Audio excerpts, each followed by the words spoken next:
Hello everyone, welcome back. आज हम लोग स्टार्ट करने जा रहे हैं हाइड्रोकार्बन का लास्ट पोर्शन, जिसका नाम है बेंजीन का स्ट्रक्चर, बेंजीन के कंपाउंड्स और ओवरऑल क्या कहेंगे, एरोमेटिक हाइड्रोकार्बन्स। इस टॉपिक का नाम है एरोमेटिक हाइड्रोकार्बन। बच्चों, एरोमेटिक हाइड्रोकार्बन की शुरुआत तो बहुत बाद में हुई, लेकिन एरोमेटिक हाइड्रोकार्बन से बहुत पहले मैंने आपको प्रीवियस लेक्चर्स में भी बताया था कि एक वाइटल फोर्स थ्योरी के नाम से एक कॉन्सेप्ट चला करता था बर्जीलियस का। और इस वाइटल फोर्स थ्योरी के कॉन्सेप्ट में बर्जीलियस चीख चीख के कहता था कि कोई भी ऑर्गेनिक कंपाउंड को आप इनऑर्गेनिक कंपाउंड से नहीं बना सकते, बोलिए गारंटी है। तो ये बहुत लंबे समय तक, लगभग 100 ईयर तक ये कॉन्सेप्ट चला। इसके बाद एक साइंटिस्ट आया, वोलर। इस साइंटिस्ट ने सबसे पहले कारनामा करके दिखाया, और वाइटल फोर्स थ्योरी जो कहती थी, ये कहती थी कि no any organic compound can prepare from inorganic compound. ये कहती थी वाइटल फोर्स थ्योरी, बर्जीलियस की थ्योरी। स्क्रीन ठीक आ रही है? अरे बिल्कुल ठीक। उसके बाद साइंटिस्ट वोलर हुआ और इसने इस थ्योरी की लंका लगा दी। लंका लगाने का मतलब इसको खत्म कर दिया। क्यों? इसने पहली बार first organic compound urea NH2CO NH2 को बना डाला भाई साहब। कैसे? फ्रॉम अमोनियम साइनेट,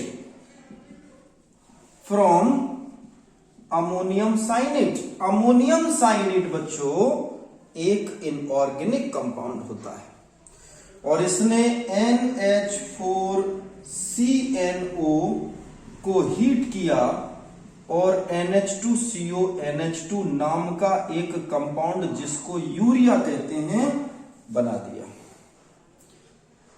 इस कंपाउंड को NH4CO NH2, ठीक है, NH4CNO से हीट किया, NH2CO NH2 बना दिया, यूरिया।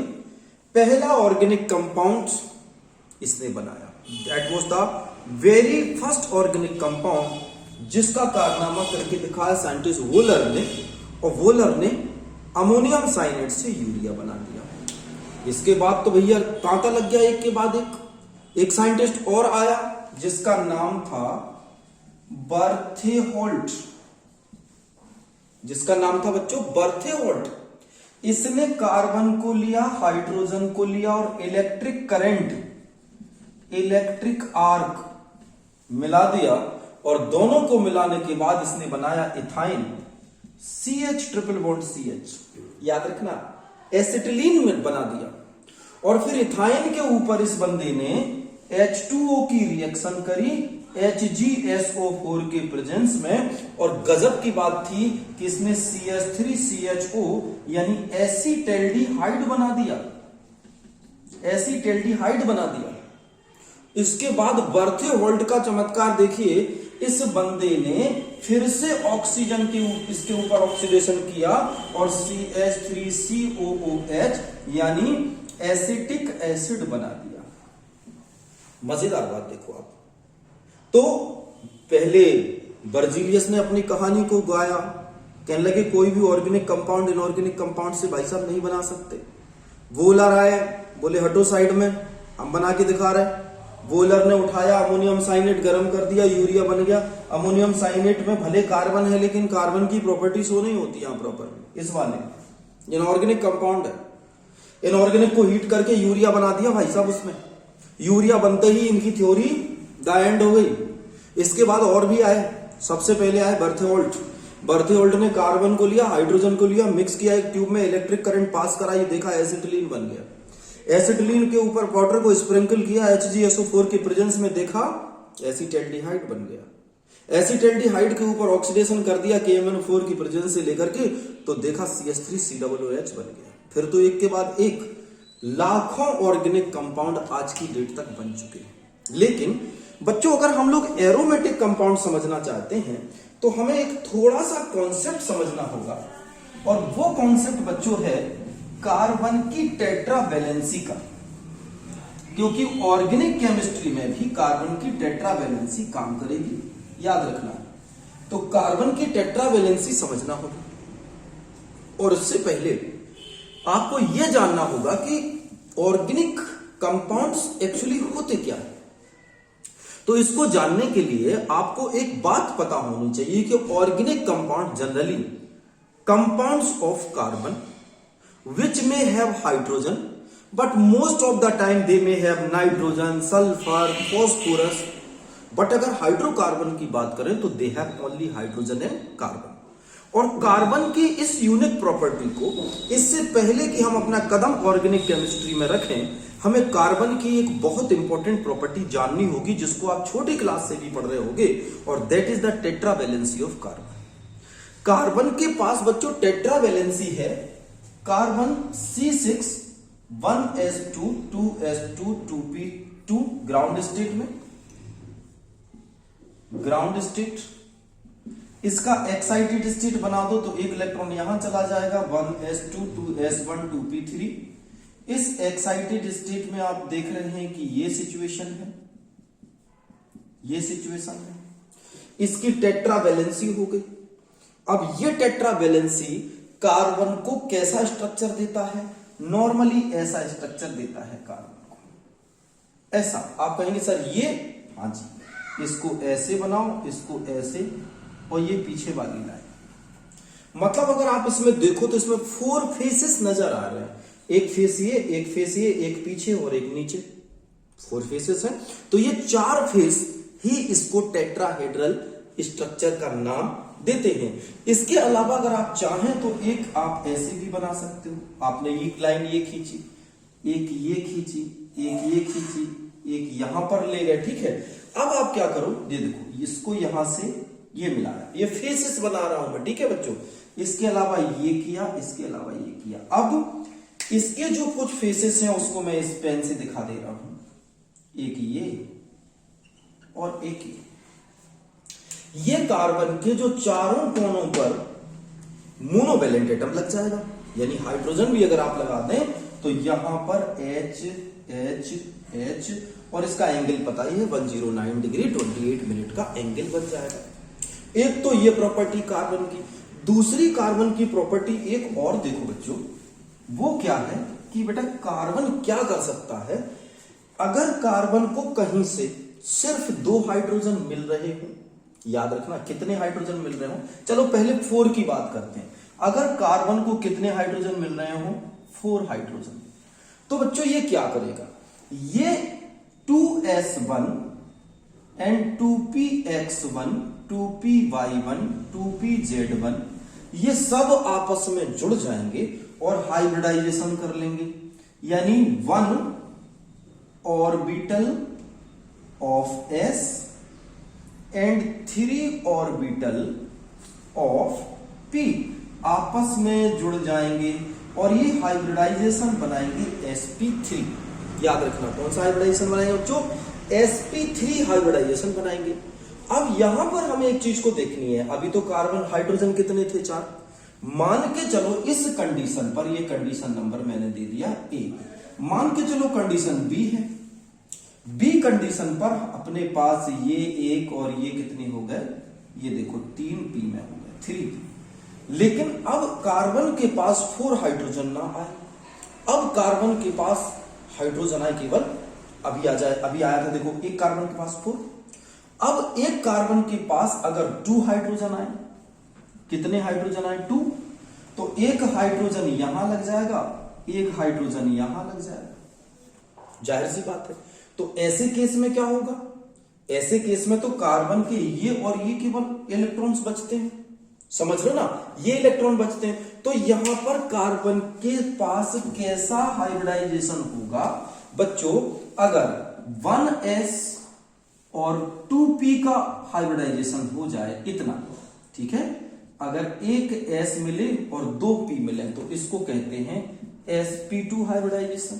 अगर हाइड्रोजन ये कार्बन का इस तरह से ओवरलैपिंग हो, किस तरह से, एक s और एक p इस तरह से ओवरलैपिंग हो, तो इस तरह से हाइब्रिडाइजेशन क्या हो जाएगा इसका, sp हाइब्रिडाइजेशन।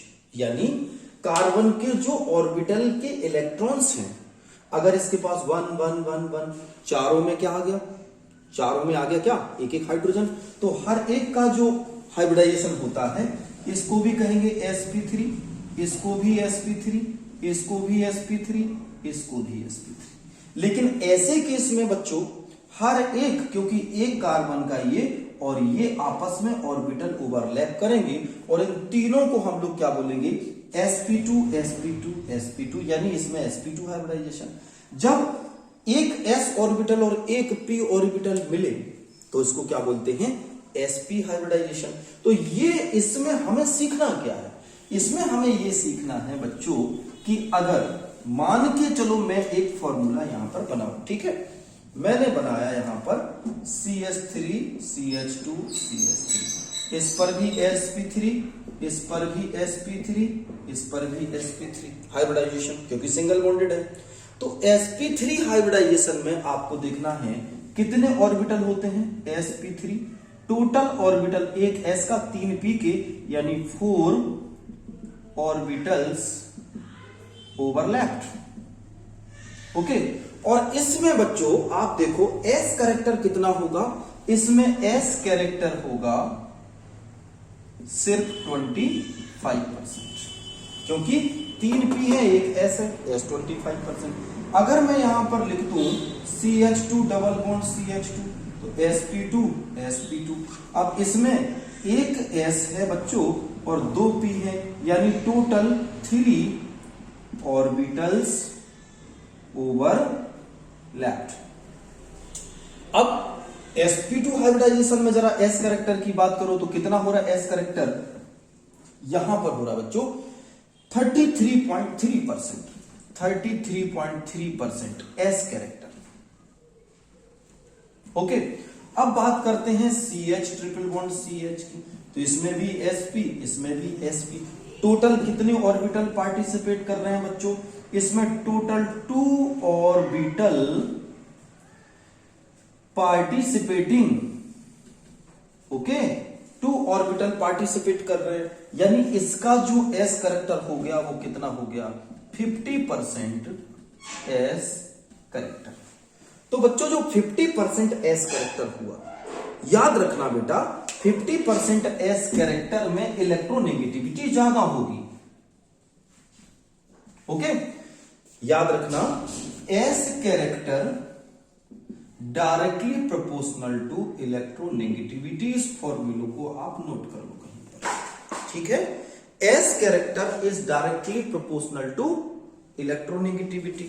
अब आपने इसकी इलेक्ट्रोनेगेटिविटी कितनी देखनी है, देखो बेटा s डायरेक्टली इलेक्ट्रो, तो यहां पर सबसे ज्यादा इलेक्ट्रोनेगेटिव कौन सा कार्बन हो रहा है, ये कार्बन, ट्रिपल बॉन्ड का कार्बन सबसे ज्यादा इलेक्ट्रोनेगेटिव, फिर ये और फिर ये। क्यों, क्योंकि इसमें s कैरेक्टर कम है, और यही कारण है कि ये कार्बन इतना ज्यादा इलेक्ट्रोनेगेटिव होता है कि इस हाइड्रोजन के इलेक्ट्रॉन को खींच लेता है, हाइड्रोजन को लूज कर देता है, और टर्मिनल हाइड्रोजन अगर इसमें प्रेजेंट हो तो ये बच्चों कैसे हो जाता है, एसिडिक हो जाता है। इस बात को याद रखना, कैसे हो जाता है, एसिडिक बन जाता है। सो यहां पर हम लोगों ने बात की कि हाइब्रिडाइजेशन क्या होता है कार्बन के अंदर। अब हम धीरे धीरे हाइड्रोकार्बन के अंदर एंट्री, ऑर्गेनिक केमिस्ट्री के एरोमेटिक कंपाउंड्स में एंट्री करने जा रहे हैं, बहुत धीमे से, बेसिक को आराम से समझते हुए, ठीक है ना। तो हमने ये समझा कि sp3 हाइब्रिडाइज कार्बन के पास क्या है, s कैरेक्टर है बच्चों आपके 25%। फिर sp2 हाइब्रिडाइज्ड कार्बन के पास s कैरेक्टर है 33.3%।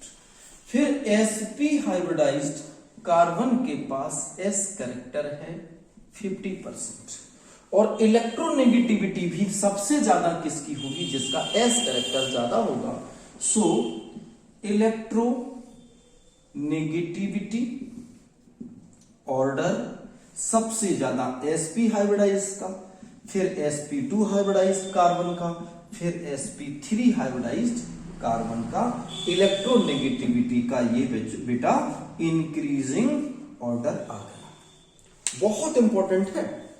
कभी भी आपसे पूछा जा सकता है कि कोई भी मॉलिक्यूल दे देंगे, उसमें पूछेंगे कि बताओ इसमें सबसे ज्यादा इलेक्ट्रोनेगेटिविटी किसकी आ रही, तो आपको इलेक्ट्रोनेगेटिविटी बतानी पड़ेगी कि जिसके पास sp यानी ट्रिपल बॉन्डेड है उसकी इलेक्ट्रोनेगेटिविटी ज्यादा आएगी। ठीक है, चलिए आगे बढ़ते हैं। अब हम बात करते हैं थोड़ा सा एरोमेटिक कंपाउंड्स के ऊपर। तो अब देखते हैं बच्चों कि एरोमेटिक कंपाउंड्स होते क्या हैं।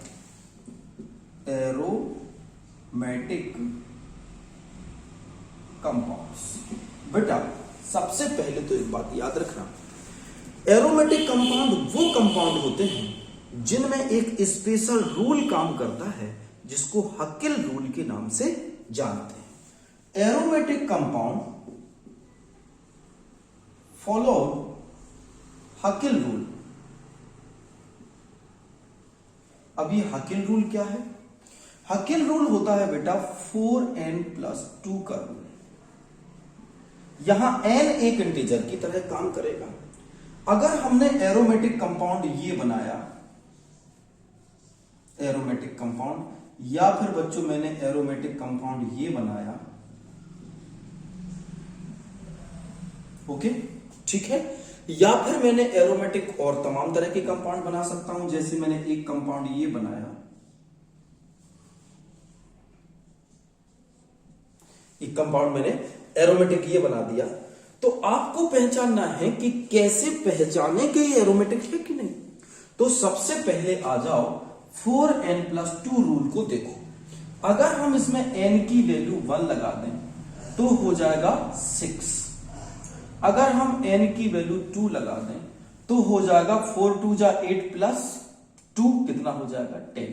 अब बेटा ये n क्या है, ये जो नंबर आ रहे हैं वो क्या है, ये है पाई इलेक्ट्रॉन्स। क्या है यहां पर लिख दे रहा हूं, पाई इलेक्ट्रॉन्स।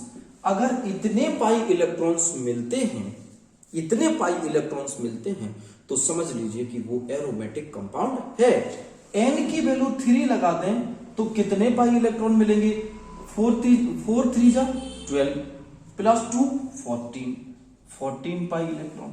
अगर n की वैल्यू 4 लगा दें तो कितना हो जाएगा 18, यानी 18 pi electron, pi electrons, pi electrons, pi electrons, pi electrons. Okay, तो अगर किसी कंपाउंड में मेरे प्यारे प्यारे बच्चों, अगर किसी कंपाउंड में इतने नंबर ऑफ पाई इलेक्ट्रॉन्स आ जाए तो समझ लेना है कि वो एरोमेटिक कंपाउंड है। ध्यान से समझना कि वो एरोमेटिक कंपाउंड है। एरोमेटिक कंपाउंड का एक और इंपॉर्टेंट कैरेक्टर, बट ये कैरेक्टर प्रियोरिटी पर रहेगा, ये कैरेक्टर प्रियोरिटी पर रहेगा।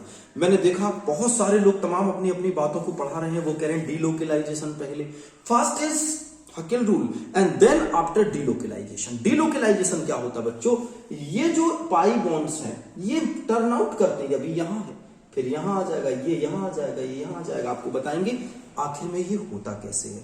तो पहले इनके बारे में बात करते हैं कि क्या ये एरोमेटिक कंपाउंड है। तो देखो आपको मालूम है ये है पाई बॉन्ड, मैं रेड से इंडिकेट कर रहा हूं।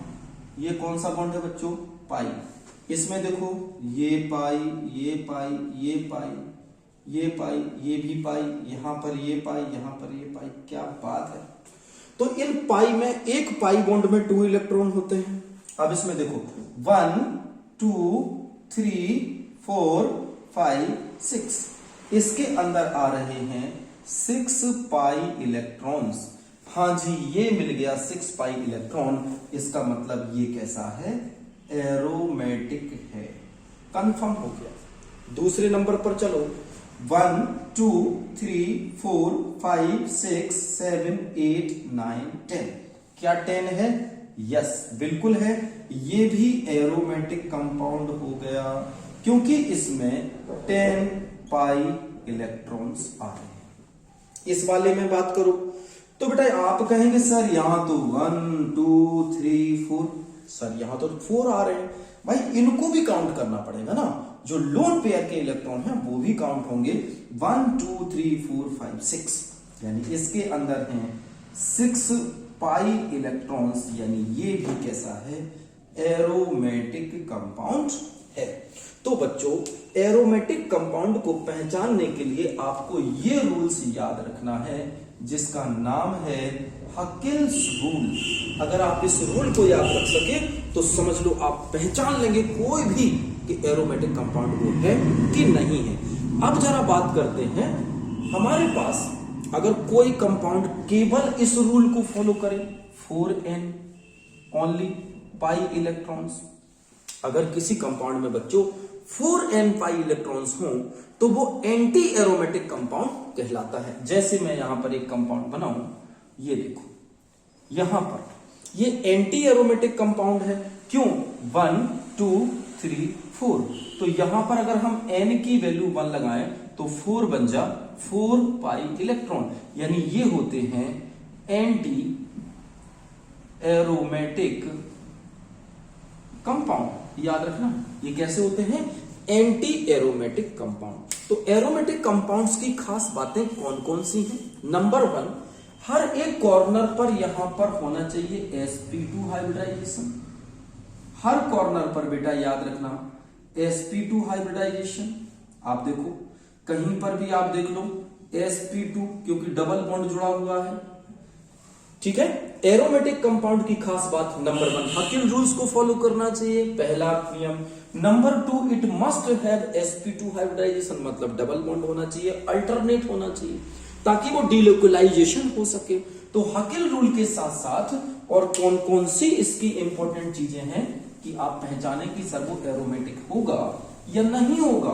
तो हकिल रूल के अलावा क्या होना चाहिए, sp2 हाइब्रिडाइज्ड कार्बन, ये होना चाहिए। तीसरे नंबर पर डीलोकेलाइजेशन इन द रिंग, जो बेंजीन का रिंग है वो डीलोकेलाइज्ड होना चाहिए। ठीक है ना। तो अभी ये सब हम डिटेल में पढ़ेंगे, जब इसकी एक्सरसाइज पर बात करेंगे तो एक एक चीज को एकदम क्रिस्टल क्लियर एग्जांपल से देखते हुए चलेंगे। अभी हकिल्स रूल को समझना है, sp2 हाइब्रिडाइजेशन को समझना है बच्चों। और अगर किसी में केवल 4n पाई इलेक्ट्रॉन है तो वो एरोमेटिक नहीं होता, क्योंकि आप कहेंगे सर ये भी तो देखो डबल सिंगल, ये भी तो डीलोकलाइजेशन शो कर रहा है, लेकिन यहां पर 4n का रूल लग रहा है, इसलिए डीलोकलाइजेशन तो है लेकिन हकिल रूल के अकॉर्डिंग काम नहीं कर रहा है। इसमें 4n का रूल लग रहा है और ये एंटी एरोमेटिक कंपाउंड है। सो ध्यान रखना है, ये था हमारे पास हकिल रूल। अब जरा बात करते हैं आगे और बढ़ते हैं बेंजीन के स्ट्रक्चर की तरफ। तो चलिए हम लोग स्टार्ट करते हैं बच्चों बेंजीन का स्ट्रक्चर। तो बहुत सारे साइंटिस्टों ने बेंजीन के स्ट्रक्चर पर बात की। सबसे पहले माइकल फेराडे ने बेंजीन को आइसोलेट किया था। किसने किया था? नाम याद रखना है, साइंटिस्ट माइकल फेराडे। और उसके लगभग 40 साल बाद साइंटिस्ट केकुले हुआ, उसने बेंजीन का स्ट्रक्चर दिया। उसने बोला कि बेंजीन के तमाम स्ट्रक्चर्स हो सकते हैं, लेकिन एक्चुअली केकुले रेजोनेंस को नहीं बता पाया था। मेरी बात को याद रखना, साइंटिस्ट केकुले रेजोनेंस बेंजीन के अंदर क्या होती है, I am going to explain just now, तो वो रेजोनेंस को एक्सप्लेन नहीं कर पाया था। माइकल फेराडे ने आइसोलेट किया बेंजीन को, केकुले ने स्ट्रक्चर बताने की कोशिश की, लेकिन वो ये नहीं बता पाया था कि इसमें किस तरह से इलेक्ट्रोफिलिक सब्स्टिट्यूशन रिएक्शंस होते हैं, ये नहीं बता पाया। दूसरे केकुले ये भी नहीं बता पाया कि बेंजीन का रिंग स्टेबल क्यों होता है। ये भी नहीं बता पाया। ये भी नहीं बता पाया कि बेंजीन का रिंग रिएक्टिव कम क्यों होता है। ये भी नहीं बता पाया।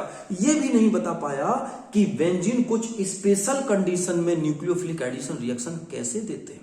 ये भी बच्चों नहीं बता पाया। इस वजह से कैलकुले की स्ट्रक्चर तो फेल हो गए, लेकिन फाइनली जो स्ट्रक्चर आया वो रेजोनेंस के बाद बेंजीन को प्रॉपरली उन्होंने क्या किया, एक्सप्लेन किया। तो चलो बेंजीन के बारे में अब हम बात करते हैं कि C6H6 आखिर में है क्या। बच्चों C6H6 को अगर अपन बात करें तो कितने कार्बन दिख रहे हैं आपको, 6।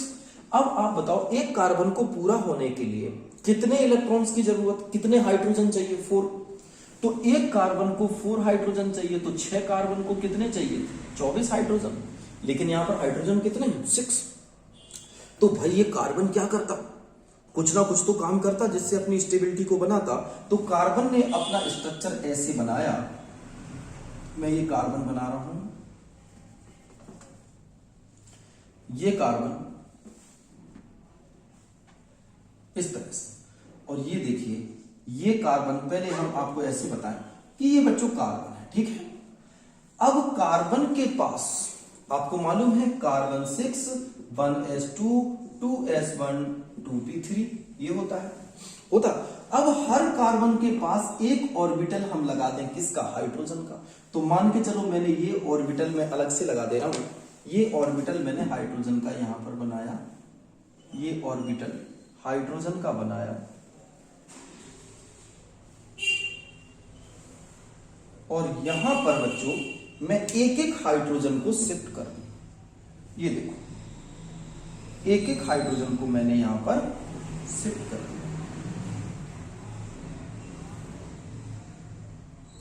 एक एक हाइड्रोजन। अब क्या हुआ भैया, ये वाला तो एंगेज हो गया, अब बचा क्या, 2p3 बचा कि नहीं। तो सबसे पहले इसके पास 2p आएंगे, तो जो एक p आएगा वो इसको इसके सामने कर देगा, एक p इसके सामने कर देगा।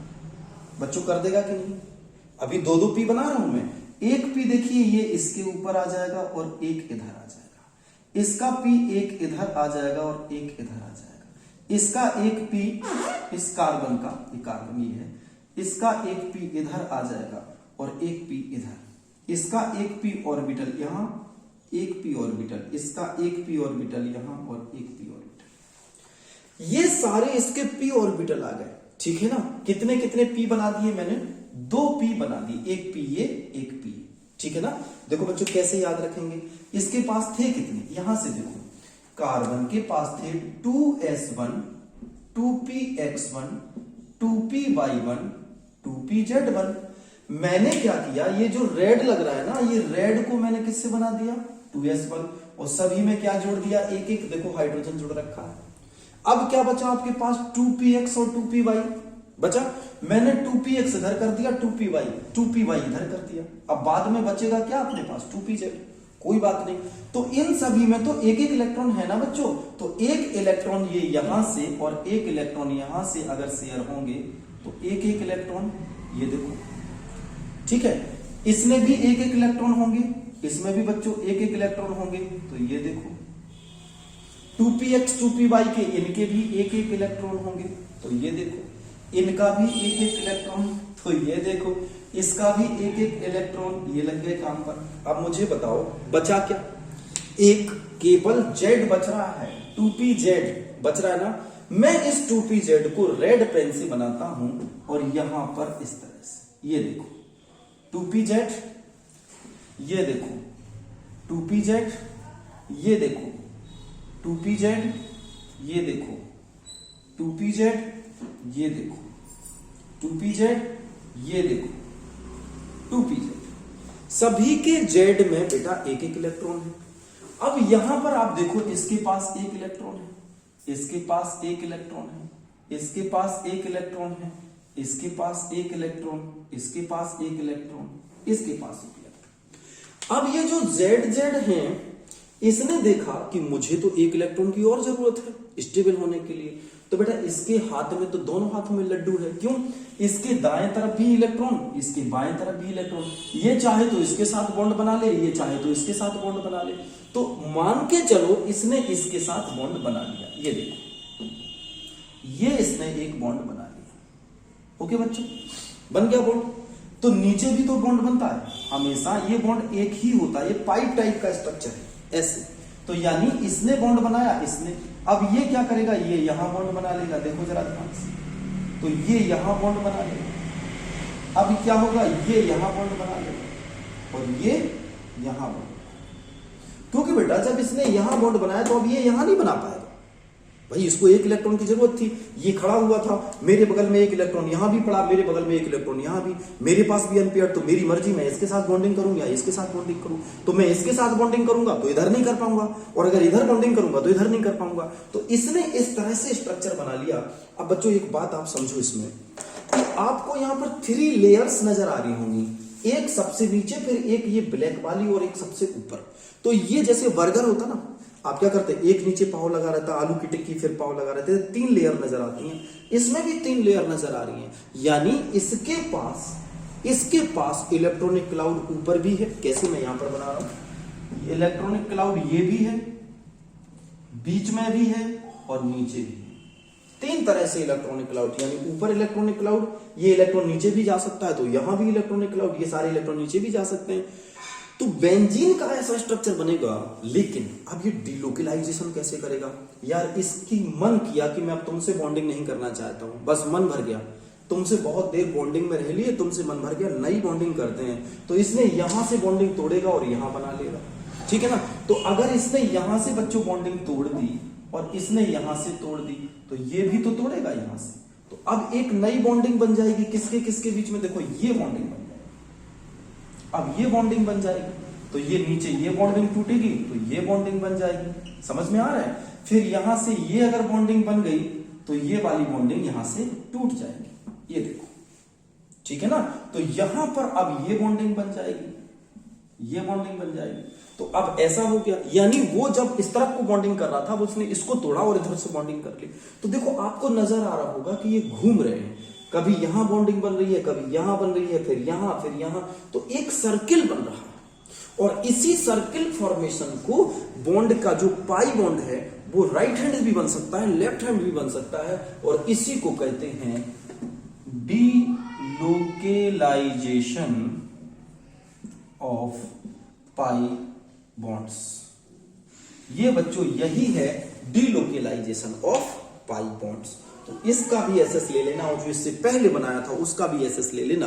तो ये बेटा स्ट्रक्चर हुआ हमारा बेंजीन का, that was the structure of benzene. हम लोगों ने समझा कि बेंजीन किस तरह से डीलोकेलाइजेशन करता है, ठीक है ना, क्लियर हो गया होगा। दोनों स्ट्रक्चर को ड्रॉ कर लेना, इससे पहले वाला और ये वाला स्ट्रक्चर दोनों, ठीक है बच्चों। चलो अब बेटा आगे बढ़ते हैं। तो सबसे पहले अब हमें बात करनी है कि बेंजीन के कुछ आईयूपीएसी नाम हो जाएं, ठीक है। तो चलो कुछ आईयूपीएसी नाम लिखो बेटा। इसको आप ऐसे भी बना सकते हो, अगर ये बॉन्ड यहां आ जाए, ये यहां, तो आप इसको ऐसे भी बना सकते हो। कैसे, यहां, ऑल्टरनेट। हर कार्बन पर डबल बॉन्ड है और इसका रेजोनेंस हाइब्रिड आप बनाएंगे ऐसा, ये बन जाएगा रेजोनेंस हाइब्रिड बन जाएगा। ओके, ये कहलाते हैं कैनोनिकल स्ट्रक्चर, कैनोनिकल स्ट्रक्चर्स।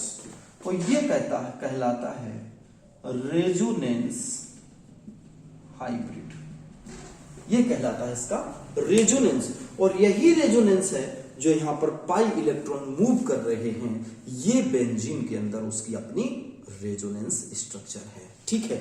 चलो बच्चों आईयूपीएसी पर बात करें। तो आईयूपीएसी में बेटा हमारे पास, अगर मैंने ये लगा दिया CH3 और ये बेंजीन, तो इसका नाम होगा मिथाइल बेंजीन। ओके बच्चों, अगर हमने R कोई भी लगा दिया बेंजीन के ऊपर, तो ये कहलाता है एल्काइल बेंजीन। क्लियर हो गया। अगर मैंने 2 मिथाइल लगा दिए, एक यहां और एक लगाया यहां पर, तो ये कहलाता है di methyl benzene, dimethyl benzene. बेटा बेंजीन की 3 पोजीशन को याद रखना है। कौन कौन सी? बेंजीन की 3 पोजीशन को याद रखना है। भैया कौन कौन सी पोजीशन होती है? अगर यहां पर कोई कंपाउंड X लगा है तो इस X के रिस्पेक्ट में ये वाली पोजीशन, ये वाली पोजीशन और ये वाली पोजीशन, ये कहलाती है ऑर्थो, ये कहलाती है मेटा, ये भी कहलाएगी मेटा, ये भी कहलाएगी ऑर्थो और ये कहलाएगी पैरा। तो बच्चों किसी कंपाउंड जो लगा हो बेंजीन का उसके रिस्पेक्ट में ऑर्थो मेटा पैरा, इधर से चलो ऑर्थो मेटा पैरा। तो बेंजीन की ये पोजीशन आपको याद रखनी है। यहां पर सवाल आता है सर ये क्यों? कुछ तो स्पेशल होगा, कुछ तो स्पेशल होगा ना कि यहाँ हाँ मिलेगा। अभी क्या स्पेशल है आप तो इस पोजीशन को याद रखो, फिर अपन देखेंगे कि इसका इंपॉर्टेंस क्या है।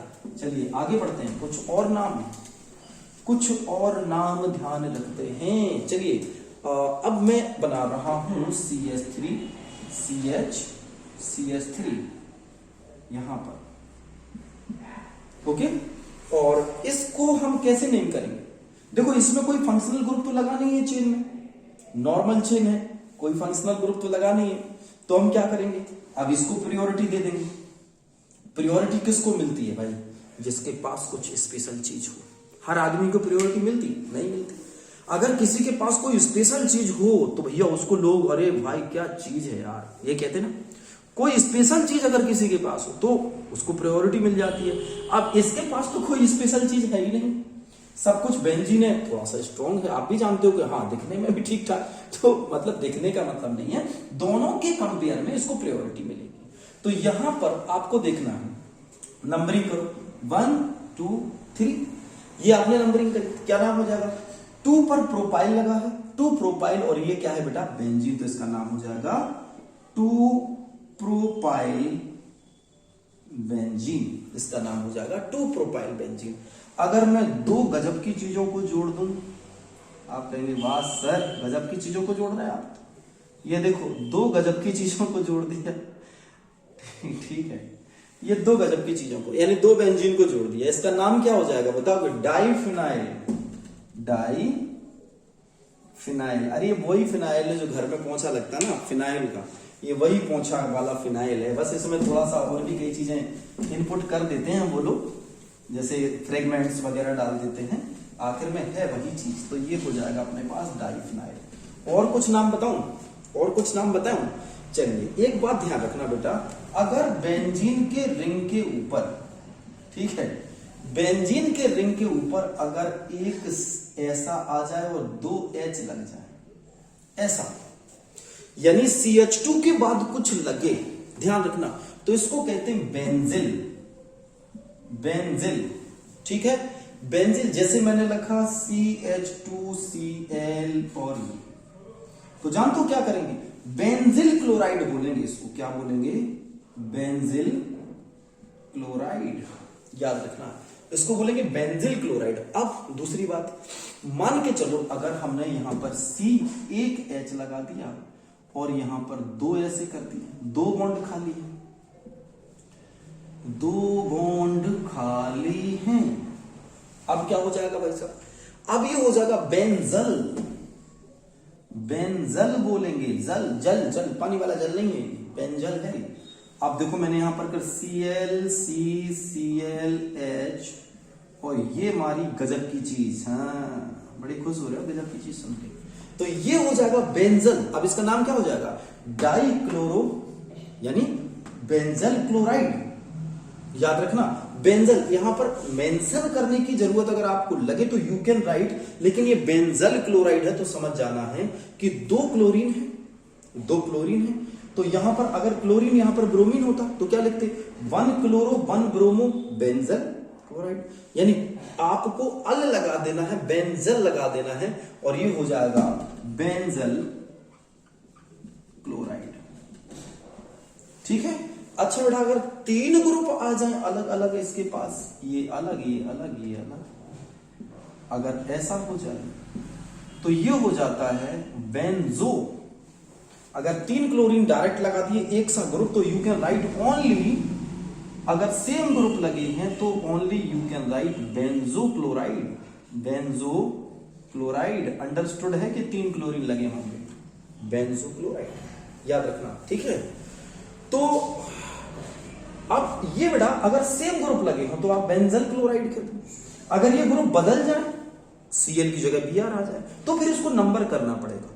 तो फिर इसको नंबर की 1 पर ब्रोमो, 1 पर आयोडो, 1 पर फ्लो, जो भी आप लगाना चाहें, और फिर बेंजो हेलाइड, या फिर जैसे आपने ABCD का अल्फाबेटिकल ऑर्डर करना है तो 1 पर ब्रोमो, पहले ABC में देखो B ब्रोमो, फिर C chloro, 1 bromo, 1 chloro, 1 iodo, या 1 आयोडो और बेंजो। तो देखो यहां पर एक नाम अगर अलग अलग ग्रुप हो जाए तो क्या बोलेंगे। वैसे बेटा अलग अलग ग्रुप, जैसे मान के चलो मैंने यहां Cl Cl Cl दे दिया तो बेंजोक्लोराइड, अंडरस्टूड है कि यहां पर बेंजोक्लोराइड, लेकिन यहां पर लिखेंगे बेंजो ट्राइक्लोराइड, बेंजो ट्राइक्लोराइड। अब अगर कुछ और ग्रुप होते तो बेंजो 1 ब्रोमो 1,1 डाइक्लोराइड तो भी बोल सकते हैं। आगे बेंजो को ही रखना है आपको, आगे बेंजो को ही रखना है। अगर यहां पर Br, यहां I आए तो बेंजो, फिर 1 पर ABCD का ऑर्डर लगा दो, 1 ब्रोमो और 1,1 डाइक्लोराइड, बेंजो रखेंगे। तो बेंजो का मतलब हो जाएगा कि बेंजीन के ऊपर कार्बन से 3 बॉन्ड निकले, समझ लो ना। अगर यहां पर 2 निकले कोई तो क्या लिख देंगे, बेंजल, ठीक है। अगर एक ही निकले कोई तो जैसे मैंने एग्जांपल दिया ना, बेंजल क्लोराइड, बेंजल एल्कोहल, ये सब आते हैं। चलो तो ये कॉन्सेप्ट ध्यान रखना है जो मैंने समझाया है। आगे बढ़ते हैं, ये बहुत इंपॉर्टेंट कॉन्सेप्ट था, ठीक है बच्चों। अब जैसे मैंने लिखा OCH3 और यहां पर कर दिया बेंजीन, तो इसका नाम क्या हो जाएगा, मिथाऑक्सीबेंजीन, मिथाऑक्सीबेंजीन, इसका नाम हो जाएगा मिथाऑक्सीबेंजीन। अगर हम ये कर दें C6H5O और बेंजीन कर दें तो इसका नाम क्या हो जाएगा, फिनॉक्सीबेंजीन, फिन मतलब फिनाइल, तो हो जाएगा फिनॉक्सीबेंजीन, इसका नाम हो जाएगा फिनॉक्सीबेंजीन। इसी तरह से अगर CHO हो बच्चों तो ये क्या है, बेंजेल्डिहाइड। अगर COOH हो बच्चों तो क्या है, बेंजोइक एसिड, ठीक है। अगर CONH2 हो इस तरह से तो ये क्या कहलाता है बच्चों, बेंजामाइड। थोड़ा सा पास में लिखने की कोशिश करो भाई, बेंजामाइड, ठीक है, बेंजामाइड, ये बेंजामाइड हो गया, ठीक है। तो ऐसे बहुत सारे कंपाउंड मिलेंगे। अच्छा अगर मैं CH2 CHO लिख दूं, जैसे CH2 CHO, अब देखो, अब भैया इसके केस में बेंजीन छोटा ग्रुप हो गया क्योंकि ये बड़ा ग्रुप आ गया है, तो नंबरिंग करेंगे 1 2 फिनाइल H1Al, 2 फिनाइल H1Al, फटाफट से देखते जाओ, ऊपर रब करूं, 1-2 नाम और बस, फिर आगे प्रिपरेशन पर अपन निकल पड़ेंगे। तो जैसे मैंने लिखा CH2 OH, तो अब इसको क्या लिखेंगे, 1,2 फिनाइल H1Ol, ओके। अगर मैं ये लिख दूं C⋯O CH2 CH3 तो इसका नाम आपको बताना है, आपके लिए ये होमवर्क, इसका नाम आपको बताना है, ओके। चलो आगे बढ़ते हैं। अब हम स्टार्ट करते हैं एक चीज और फिर उसके बाद प्रिपरेशन बच्चों। अगर यहां पर बड़ा ग्रुप लगा हो, ठीक है, CH अभी बताया था मैंने, अगर यहां पर बड़ा ग्रुप लगा, कहां, हेड पर, तो 1 2 3 2 फिनाइल प्रोप 1Al, ठीक, क्योंकि ये बड़ा ग्रुप है। और अगर ऐसा हो CH3 CH CH3 और ये बेंजीन, तो इसके केस में ये बड़ा ग्रुप हो गया।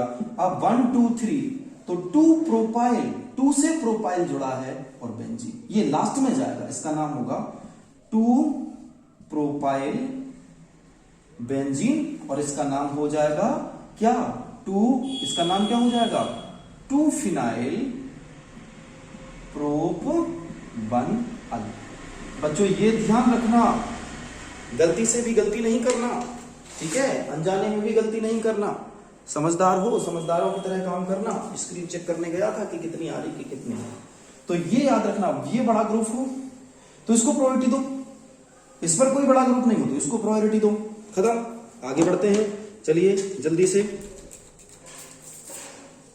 तो इसको अब साफ किया जाए और अब हम लोग एंट्री, तूने मारी एंट्री, यार दिल में बची घंटी, यार वो कौन सा गाना है। अब हम लोग एंट्री मारते हैं किसमें, एरोमेटिक कंपाउंड का प्रिपरेशन जिसका नाम है बेंजीन। बेंजीन को कैसे बनाते हैं, सो हेडिंग डाल दीजिए preparation of benzene, preparation of benzene. ठीक बेटा, सबसे पहले बेंजीन बनाना है तो हम बनाएंगे cyclic polymerisation by cyclic polymerisation. इसमें 3 मॉलिक्यूल इथाइन के ले लो, रेड हॉट Fe2 गरम कर दो, कितने पर 773 केल्विन से 873 केल्विन। जब गर्म करोगे तो बच्चों बन जाएगा सीधा सीधा बेंजीन। ओके, आप इतना ही लिखो, कोई बात नहीं चलेगा, बेंजीन बन जाएगा। तो इथाइन को रेड हॉट ट्यूब में गर्म करो, बेंजीन बनेगा। दूसरी प्रिपरेशन सोडियम बेंजोएट ले लो, ये लिया, इसके ऊपर रिएक्शन मारो NaOH की, बंद कर दी रिएक्शन, इतना अलग कर दो, क्या निकल गया Na2CO3, किसका प्रेजेंस CO का, और क्या सर गर्म करना है, और क्या सर कुछ नहीं, प्रोडक्ट बना दो बेंजीन, ठीक है, प्लस Na2CO3, ये निकल जाएगा। ये दूसरी प्रिपरेशन, फटाफट नोट कर लो जल्दी से, डन।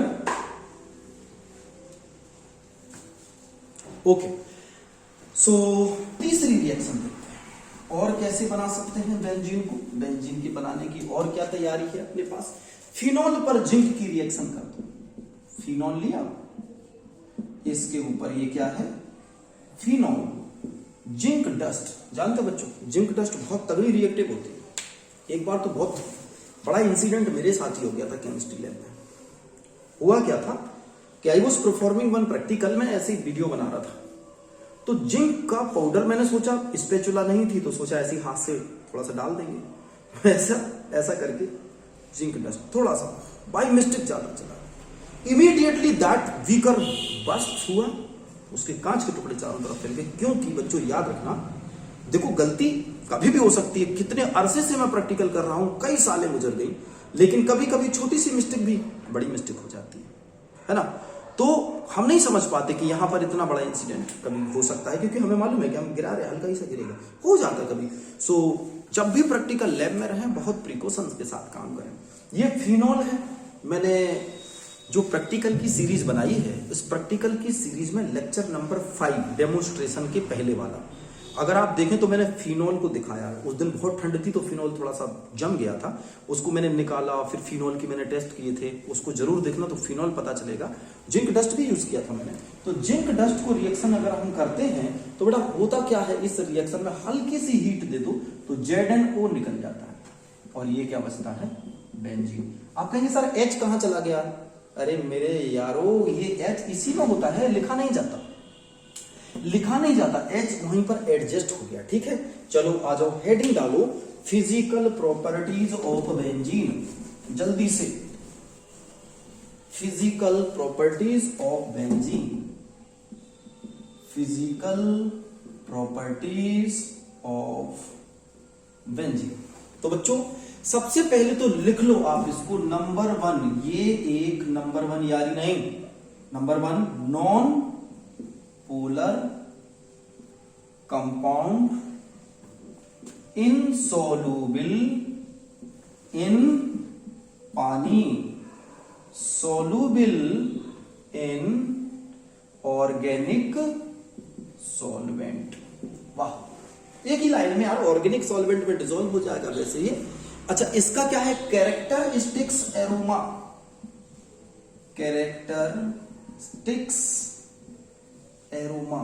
बच्चों बिल्कुल डिफरेंट ही स्मेल आती है इसकी, बिल्कुल अलग। जैसे नेफ्थलीन बॉल को टॉयलेट में भी डालते हैं, उस टॉयलेट के चैम्बर में, और कपड़ों में भी रखते हैं। मॉथ रिपेलेंट होता है नेफ्थलीन बॉल की स्मेल, आपने सुनी? मॉथ रिपेलेंट, इंसेक्ट को रिपेल करता है, इंसेक्ट को अपने पास आने नहीं देता। ये बहुत अच्छी प्रॉपर्टी है बच्चों इसकी। इमिसिबल पूरी तरह से पानी के साथ होता है, ऑर्गेनिक सॉल्वेंट के साथ ही डिसॉल्व हो जाता है। ठीक है, आगे बढ़े, बस इतनी काफी है। आगे बढ़ते हैं, हेडिंग डालिए chemical properties of benzene. Chemical properties of benzene. तो भैया केमिकल प्रॉपर्टी ऑफ बेंजीन में पढ़ते हैं सबसे पहले। तो बेटा इसमें हमें याद रखना है कि इलेक्ट्रोफिलिक सब्स्टिट्यूशन रिएक्शन देता है। Benzene gives electrophilic substitution reaction. Electrophilic क्या होते हैं? दो वर्ड से मिलके बना है इलेक्ट्रोफिलिक का मतलब है ई पॉजिटिव होता है, मतलब ये स्पीसीज कहलाती है ई पॉजिटिव। फिलिक का मतलब क्या होता है? मोहब्बत करने वाला, लवर, प्यार करने वाला। असो मत फालतू में पढ़ लो। लवर का मतलब अट्रैक्टर, ये की तरफ इंटेंशन जा रहा है, देखो देखो। अच्छा हाँ, चलो ठीक है। ई पॉजिटिव क्या है? ई पॉजिटिव वो स्पीसीज है, मतलब इलेक्ट्रोफाइल को हम ई पॉजिटिव से रिप्रेजेंट करते हैं। और ये किसके ऊपर अटैक करेंगे? जहां पर इलेक्ट्रॉन का क्लाउड होगा, जैसे कि अपना नन्ना मुन्ना राही है देश का सिपाही। कौन? बेंजीन। क्यों? यहां पर इसको कहते हैं न्यूक्लियस। इस रिंग के अंदर जो इलेक्ट्रॉनिक क्लाउड दौड़ रहे हैं, इसको न्यूक्लियस कहते हैं। तो E प्लस माइनस पर ही तो जाएगा। अरे यार, अपोजिट डायरेक्शन में तो अट्रैक्शन होता है क्या? सेम डायरेक्शन में अट्रैक्शन होता है कभी? अगर ये प्लस, तो जहां माइनस होगा वहीं की तरफ तो ये दौड़ेगा, उसी का तो लवर रहेगा। जहां पर अपोजिट चार्ज, सेम चार्ज पर लविंग कैसे पॉसिबल है? ठीक है, तो यहां पर पॉजिटिव चार्ज वाला ही तो बेंजीन के ऊपर अटैक करेगा, क्योंकि बेंजीन के ऊपर न्यूक्लियस कैसा होता है? इलेक्ट्रॉनिक क्लाउड होता है गुरुजी। Very good, electronic cloud. तो जो प्लस वाला है वो इलेक्ट्रॉनिक क्लाउड पर जाएगा, इसलिए इसको कहते हैं इलेक्ट्रोफिलिक सब्स्टिट्यूशन रिएक्शन देगा। चलो देखते हैं, एग्जाम्पल करके देखते हैं इलेक्ट्रोफिलिक सब्स्टिट्यूशन कैसे देगा। ठीक है बच्चों, एक बात याद रखना, जब भी आप पढ़ो इलेक्ट्रोफिलिक सब्स्टिट्यूशन तो 3-4 पॉइंट याद रखना। कौन कौन से? नाइट्रेशन, दूसरा सल्फोनेशन, तीसरा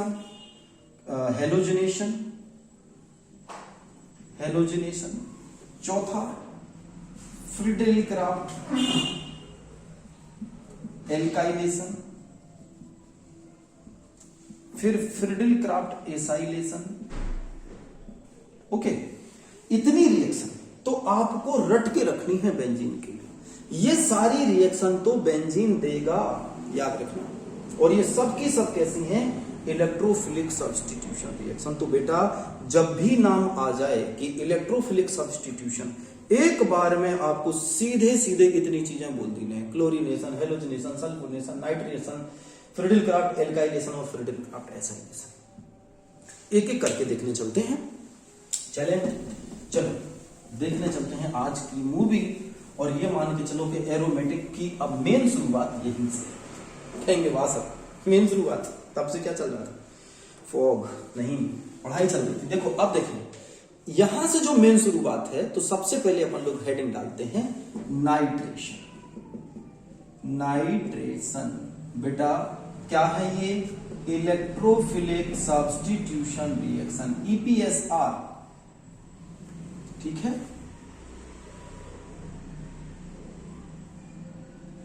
तो नाइट्रेशन में EPSR, ठीक है, इलेक्ट्रोफिलिक सब्स्टिट्यूशन रिएक्शन।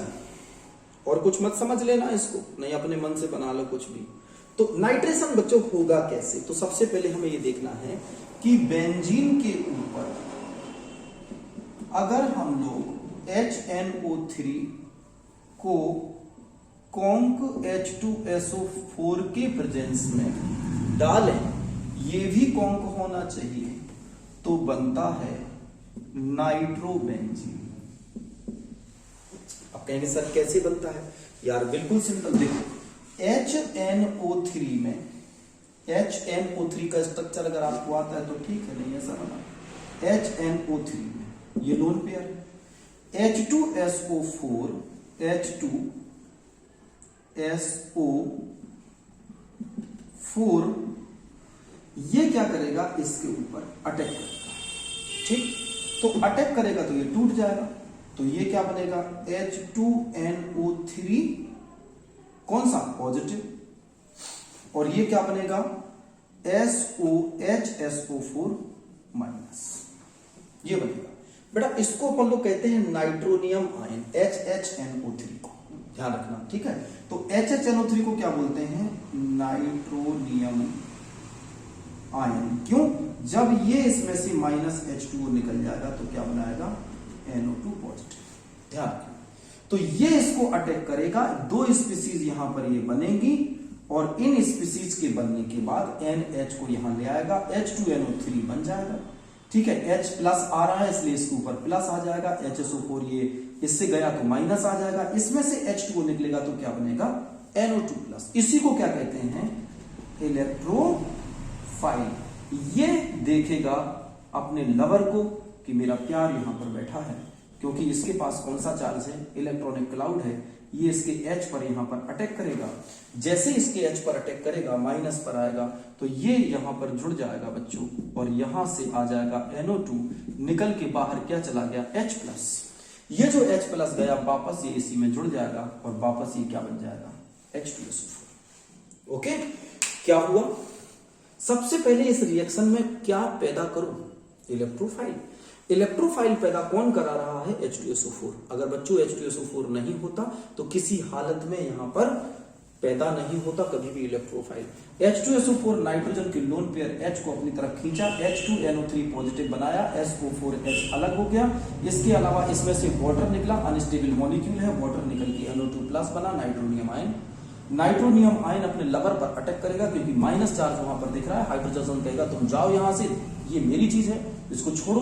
हाइड्रोजन बेचारा प्लस होके यहां से गया, भड़बड़ा रहा था कहां जाऊं, उसने देखा SO4H माइनस पड़ा हुआ है, उसके पास जाकर के जुड़ जाएगा और वापस H2SO4 बना लेगा और नाइट्रोबेंजीन हमारे पास रेडी हो गया। Done done.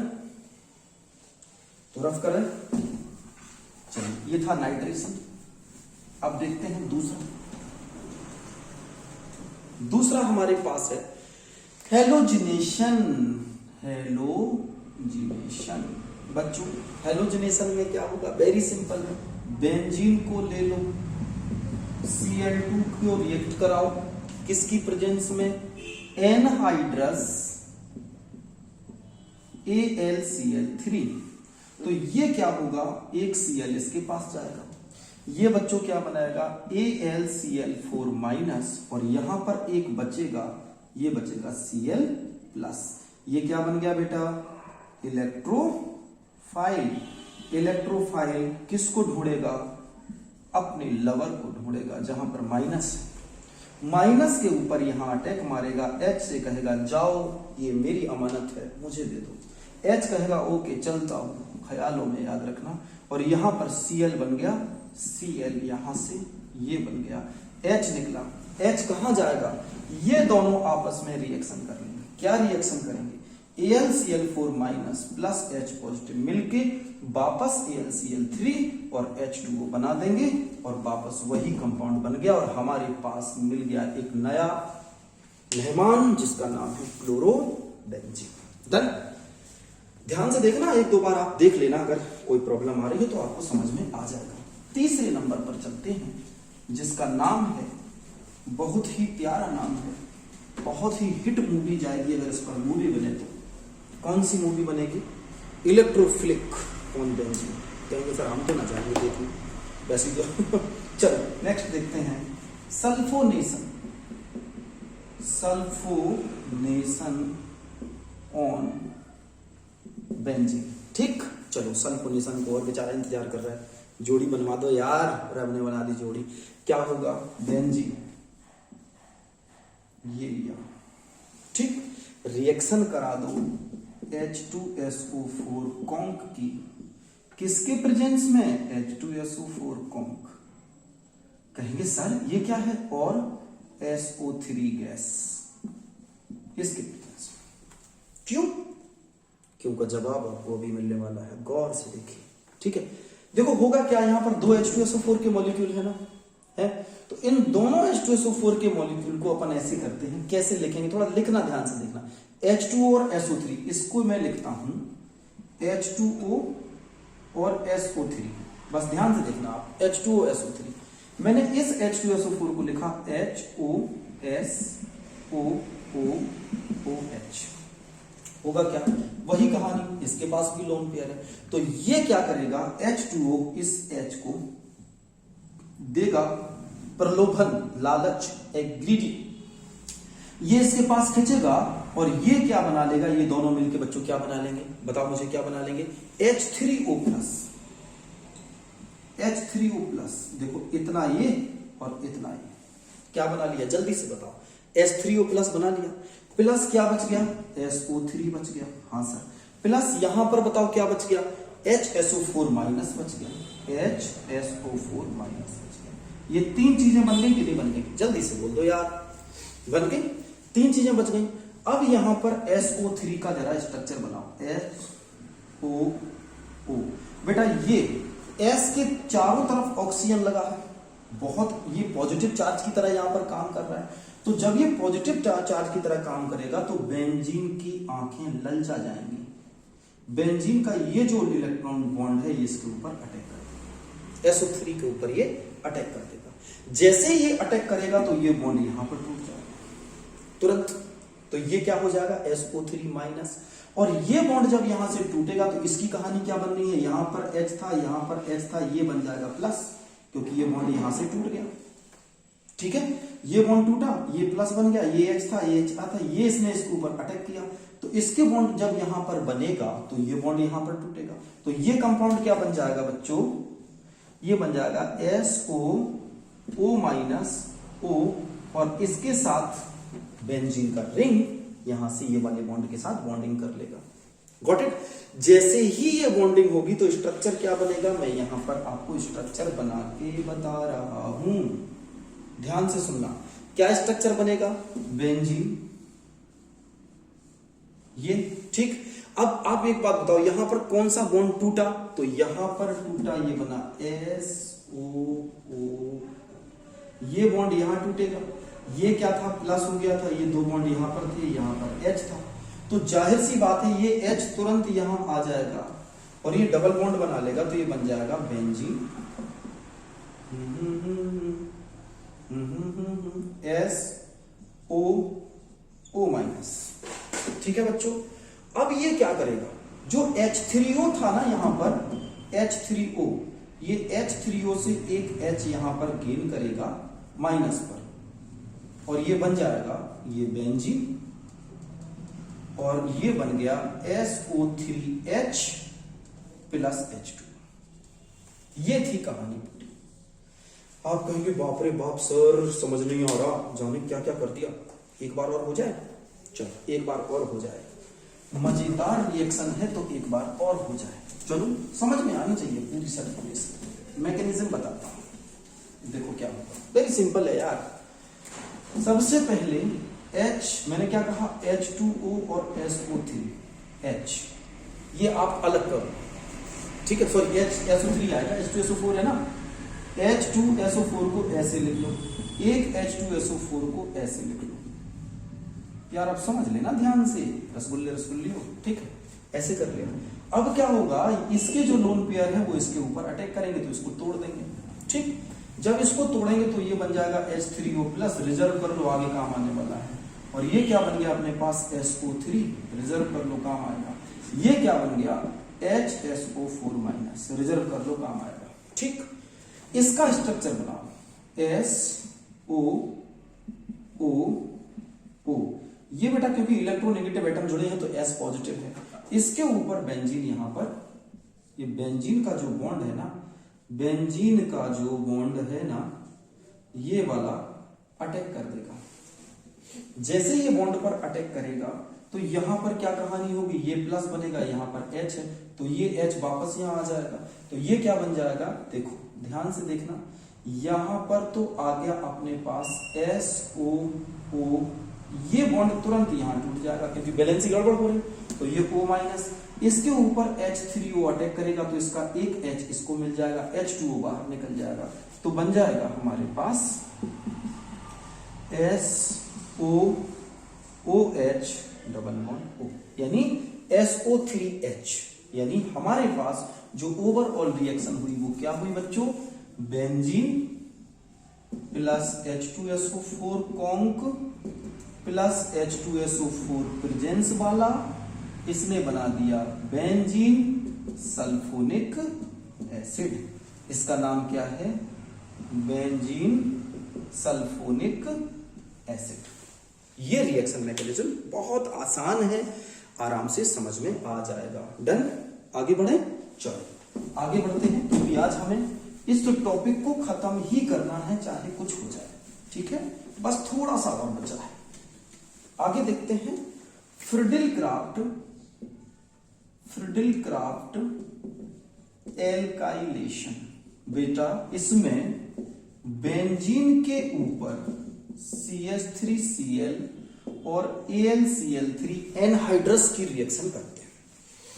ये Cl क्योंकि ये लुईस एसिड है, क्या है, लुईस एसिड है, तो ये इसके इलेक्ट्रॉन को खींचेगा क्लोरीन को, क्योंकि लुईस एसिड इलेक्ट्रॉन को चाहते हैं, तो ये बना लेगा AlCl4 माइनस और यहां पर बन गया CH3 प्लस। देखो बन गया, क्या बन गया, इलेक्ट्रोफिलिक रिएजेंट। ये कहां अटैक करेगा, ये बेंजीन पर अटैक करेगा, इसके H के ऊपर अटैक करेगा, तो इसको क्या करेगा बेटा, H को यहां से हटा देगा, ये बॉन्ड टूट जाएगा और फाइनली यहां से क्या बन जाएगा, ये बन जाएगा toluene, okay, plus H positive. ये H पॉजिटिव इसके साथ रिएक्शन कर लेगा, ध्यान देना, तो ये क्या बनेगा, AlCl4 minus plus H positive will give AlCl3 plus HCl। Over, mechanism खत्म। ठीक, ये फ्रिडिल क्राफ्ट रिएक्शन की मैकेनिज्म है। आगे बढ़ते हैं और अब देखते हैं फ्रिडिल क्राफ्ट एसाइलेशन। बस एंड की तरफ जा रहे हैं, कुछ रिएक्शन और बची जिनको हम चाहते हैं कि इसी लेक्चर में वो कंप्लीट हो जाए, तो कंप्लीट करते हैं। फ्रिडिल क्राफ्ट एसाइलेशन, इसमें क्या करेंगे बच्चों, इसमें बेंजीन को लिया और CH3COCl की रिएक्शन AlCl3 लुईस एसिड के प्रेजेंस में कर दी, तो ये क्लोरीन इसके पास जाएगा, AlCl4 माइनस बन जाएगा, CH3CO प्लस बन जाएगा, पॉजिटिव बन गया, जाएगा अपने लवर के पास, ये है इसका लवर, बेंजीन इलेक्ट्रॉनिक क्लाउड है, H के ऊपर अटैक यहां कोने पर करेगा और ये COCH3 यहां से बनाएगा और हटा देगा H प्लस को। ये बच्चों H प्लस AlCl4 माइनस पर अटैक करके AlCl3 और HCl वापस बनाएगा। ये हमारे पास कंपाउंड बन गया COCH3 बेंजीन। ओके, एसाइलेशन क्यों कहते हैं इसको, कोई मुझे बताओ जल्दी से, एसाइलेशन क्यों कहते हैं? हाँ, क्योंकि इसके ऊपर CH3COCl की रिएक्शन एसाइल ग्रुप कहलाता है, एसाइल ग्रुप को ऐड किया इसलिए इसको एसाइलेशन कहते हैं।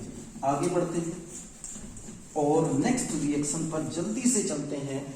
सो एसाइलेशन के बाद बच्चों अब हमारे पास बचा है डायरेक्ट हेलोजिनेशन। अब आप कहेंगे सर एक हेलोजिनेशन तो अभी पढ़ा था, एक हम इसको लिखते हैं मल्टी हेलोजिनेशन। मल्टी हेलोजिनेशन ठीक है बच्चों, तो हमने लिया यहां पर बेंजीन और इसके ऊपर हमने 6Cl2 की रिएक्शन करनी है। ठीक है, वही एनहाइड्रस AlCl3 के प्रेजेंस में, एनहाइड्रस AlCl3 के प्रेजेंस में, तो एक साथ 6 जगह पर क्लोरीन लग जाएगा। ये देखो सारे H गायब, सारे Cl, तो इसको कहते हैं BHC, जिसका नाम है बेंजीन हेक्साक्लोराइड। क्या नाम है बच्चों? Benzene hexachloride.